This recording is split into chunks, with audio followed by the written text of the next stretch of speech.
Hello and welcome to this week's episode of Blender for Beginners. In this week's episode, we're going to look at animating our models in Blender using keyframes. Keyframes, for those who've never used them before, are used in animation, and a keyframe is a certain point in time at which an object's properties will be specific. So those properties might be the object's scale, the object's position, or the object's rotation. And what we do is we set two keyframes at different points in time with two different sets of properties, and Blender will work out how the object needs to change in between those two keyframes. And that will be our animation. Animation is just movement or the illusion of life. So let's dive in and get started. So we've got our project here in Blender, a very simple scene. We've got some kind of ship and some houses, and what we're going to do is, first thing to do is we're going to show you how to animate the ship itself. Now the first thing to do in Blender when animating is make sure that we've selected the right object. So on the right hand side here, you can see that I've got my list of objects within the scene, and I'm going to select the hover plane object here because that's what I want to animate. I'm going to go to view and have a look at the view through my active camera because this is what the camera is going to see. And what I'm going to do is I'm going to move my object to where I want it to start. Now, first of all, we'll do a very simple animation that just involves transforming the location of the object. So we're just going to move the object and keyframe it. So I've got my object set up at the start. This is where it's going to start. Next thing we need to do is move down here. At the bottom we've got the timeline. If we have a look down here, the timeline is kind of a chronological sequence, and where it's got these numbers 0, 20, 40, 60, these are frames. Now normally there's 30 frames to a second, so frames are just points in time. So we've got 30 frames to a second. So there we go, we're at the 30 frame mark there. We can see it there and there. So that's 1 second in. So we're going to move across to 0, and 0 is right at the start. We're going to go Object, and we're going to go to the Animation submenu here, and we're going to go Insert Keyframe. This is going to open up another menu, and these are all the animation options. So when we're animating a keyframe, so we're setting the particular properties of an object at a keyframe, we can either choose to say we want to set the object's location, its rotation, its scale, its location and rotation, its location and scale, or its location, rotation and scale. And what we want to do for this one is, if we go location, rotation and scale, then what we're doing is saying at this point in time, the properties for where it is, its location, the properties for the angle it's rotated at, and the properties for how big or small it is are what we've got them set to. So I'm going to click that. And that will have added in a keyframe now. And if we move over the timeline slider, this green thing, we can see that where it was before, there's an orange line. That signifies that a keyframe's been added there. We'll now move along to 20 frames. There we go. And I'm just going to move my object by clicking and holding on the green arrow on the screen. I'm going to move it over here. There we go. And then I'm going to do the same thing again. Now that I've got it set up where I want it, I'm going to go Object, Animation, Insert Keyframe, and once again Location, Rotation, Scale. Now I'm doing that, although the only thing we have changed, to be honest, is the location so far, but this is just force of habit. There we go. And now we've got two keyframes, as we can see when I move my timeline slider again. We can see there's an orange line there signifying it's the second keyframe. And now Blender will have figured out what it needs to do to get the object from where it was to where it is now, from frames 1 to 19. So if I move my thing back to the start and then I click the play button down here, it's going to play the animation. There we go. And that's it so far. And that's the basics of keyframe animation. It does vary slightly, and I'll show you now. It gets more complicated as you go along. What I'm going to do though is I'm going to remove this animation from the timeline. There's two ways I can do that. I can either choose to delete one keyframe itself by positioning my timeline slider, the green line, over the keyframe. So there we go, so position it over that keyframe. Say I just want to delete that keyframe, I go back into the object menu, hit animation, and then click delete keyframe. And that will delete just the one keyframe. And there we go, because it's gone now. Or if I want to delete the entire animation, all of the keyframes, I can go Object, Animation, and Clear Animation. There we go, and that's got rid of all of them. So let's move this object back here. What we'll do this time is we'll try a slightly more complicated animation. So we'll add in our first keyframe where it's going to start. There we go. And we'll move it along to 20 again.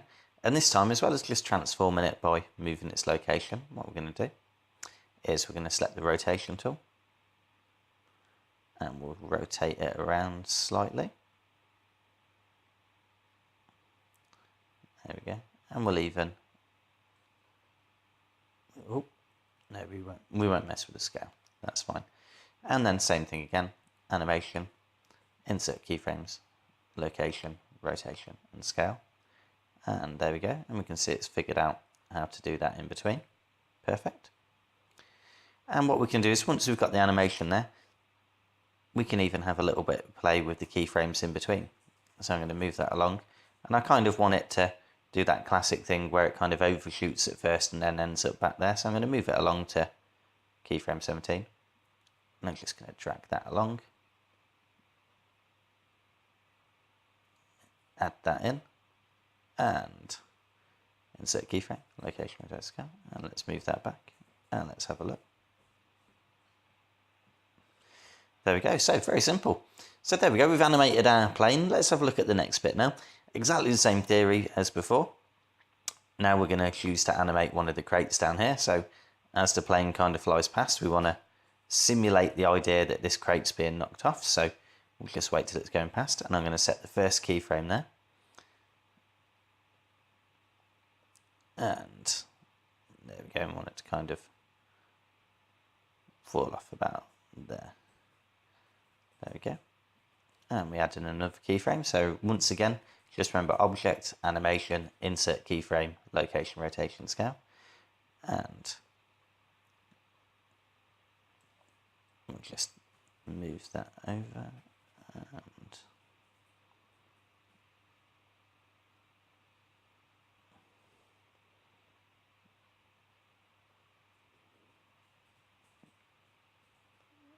And there we go.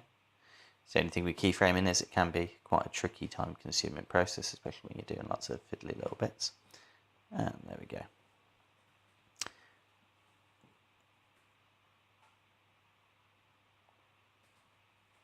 There we go. Now, one thing I have noticed in this middle keyframe here, we set 2 keyframes, but on some of the frames in between, as it's moving, we can see that the mesh is intersecting with another mesh, which doesn't look very realistic.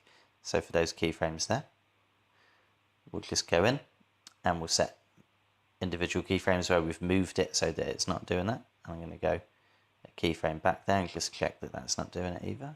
Move it up slightly, add another keyframe there. There we go. So let's check this out. Remember down here we've got our little preview. There we go. Okay, it's looking good so far. Very simple animation, but it serves its purpose. Now, say you've got your animation completely done, you're very happy with how it's looking, and you want to export it now. What we're going to do is go over to the render settings over here on the tab, which is the little camera icon here, and let's open some of these up. And what we want to have a look at is output down here. So first of all, click the yellow icon to save where you're going to save your animation to. Now I'm going to save mine to my folder here, and I'm going to make a new directory, and we'll call this test animation. So I've made a new folder to put it in, and then click accept. So that's where it's going to save it now. You can choose to overwrite the files if there's more than one, or you can choose to add file extensions on. We've got compression setting down here. The lower the compression settings, the lower the quality of each image, the higher, the better the quality. We've got the color depth, which displays how many colors. Now, to be honest, there's not going to be many colors here, and that's fine. And we've got the file type now.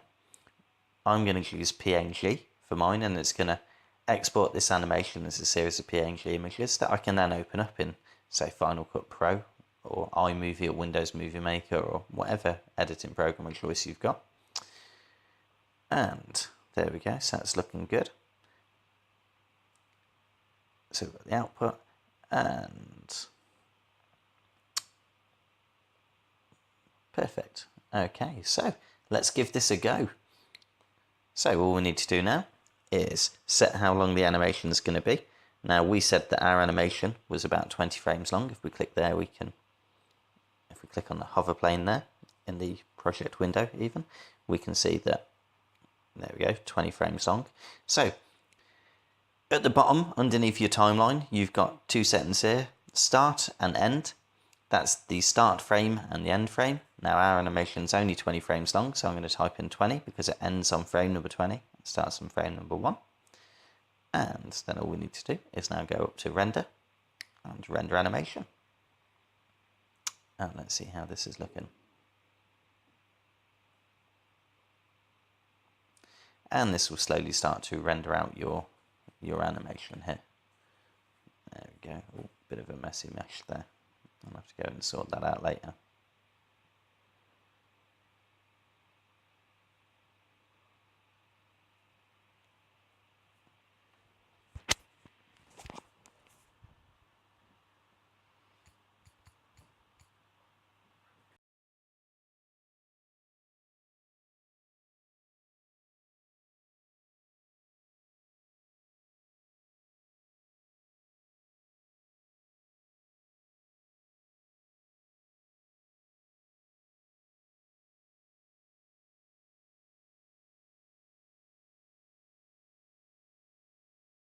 So that's our animation done there. When you want to find it, if you just navigate to wherever you saved it to, now I saved mine in test animation, and you'll find there's all your files, and I'll just quickly preview them in my thing, and you'll be able to see, there we go, so there's our animation. Nice and easy. It's not just objects that you can animate within the scene, so meshes and models. Obviously anything within the scene can be animated as long as it's an object within there. So first and foremost that you might think of is the camera itself. So we can animate the camera. So just like any other object, make sure you've got the object selected. So I'm going to make sure I've got camera clicked in my project window, our scene window. I'm going to click object animation. I'm going to insert a keyframe for its location, its rotation values and its scale. Then I'm going to move along and I'm going to just move that over there, and I'm going to go into active view just so I can see, and yeah, that looks okay. So I'm going to click animation, insert keyframes and location, rotation, scale. So I've gone over to frame 20 now to do that, and we can see as I move in, as I move, that now we've not only animated the object, we've also animated the camera.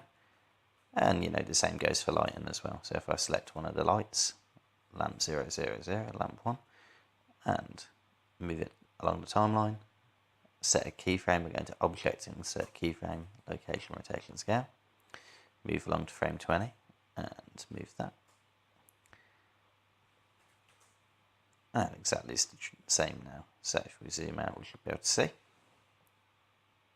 There we go. So that's keyframing. At its core, it's a very basic thing. Have fun. I look forward to seeing some of your stuff. In a later video tutorial, we'll look at rigging and animating a biped character, so a human. That's a whole different kettle of fish than keyframing, unfortunately. And this is only really a beginner's introduction to keyframing. There's obviously a lot more to that when we break it down beneath the surface. But I look forward to seeing some of your animations. Best of luck.